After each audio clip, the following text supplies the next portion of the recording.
రాష్ట్రంలో వైసీపీ నాయకులు అధికారంలోకి వచ్చిన తర్వాత ఇట్లాంటి స్కామ్‌లు చేయగలుగుతారు అధికారులు. లేదంటే అధికారిని ఈ విధంగా ఉపయోగించుకోవచ్చని చెప్పి ఎవరు కూడా ఊహించలేదు. వీళ్ళు ఈ తెలివితేటలు ఏదో ప్రజలు బాగుపడేలాగా కష్టపడినా, లేకపోతే ప్రజలకి మేలు చేసేలాగా ఈ తెలివితేటలు వాడింటే రాష్ట్రమన్నా బాగుపడేది. కానీ వీళ్ళ జోబులు నింపుకోవడానికి వైసీపీ నాయకులు బాగుపడడానికి వీళ్ళు చేసే కార్యక్రమంలో ఈరోజు ప్రభుత్వం మారిన తర్వాత ఏ విధంగా కప్పిపెట్టుకుంటారని చెప్పి మేమందరం కూడా అనుకున్నాము. నిజంగంటే ఈ అంశం పైన మిగతా స్కాములకి, ఈ స్కాములకి చాలా తేడా ఉంది. నేను అసెంబ్లీలో మాట్లాడినప్పుడు కూడా చెప్పిన. మిగతా స్కాముల గురించి మనం ప్రజలకు అవగాహన క్రియేట్ చేయాలా.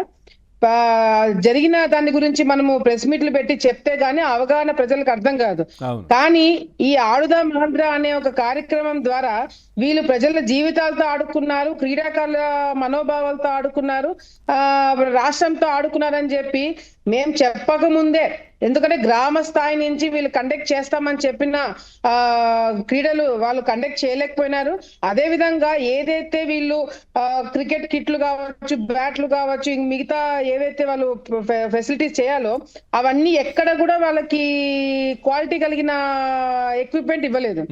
అంతేకాకుండా క్రీడాకారులు ఎవరైతే పాల్గొంటారో, ఎవరైతే గెలుస్తారో వాళ్ళకి వాళ్ళ అకౌంట్ లో ప్రైజ్ మనీ వేస్తామని చెప్పిన అమౌంట్ కూడా వేయకపోవడంతో ఈ స్కామ్ అనేది గ్రామ స్థాయి నుంచి కూడా ప్రతి ఒక్కరికి అర్థమైంది. ఇది తప్పు జరుగుతుంది, స్కామ్ జరుగుతుందని వాళ్ళు గ్రహించినారు. అందుకే ఈ రోజు ఆడుదాం ఆంధ్ర అనే ఒక స్కామ్ ప్రజల దగ్గర నుంచి, ప్రజా సమస్యల దగ్గర నుంచి, ప్రజలు కళ్ళారా చూసిన దగ్గర నుంచి ఈ రోజు ఈ స్కామ్ ఎంత ఇంపార్టెన్స్ వచ్చిందనేది కూడా మనం అంతా కూడా అర్థం చేసుకోవాలా.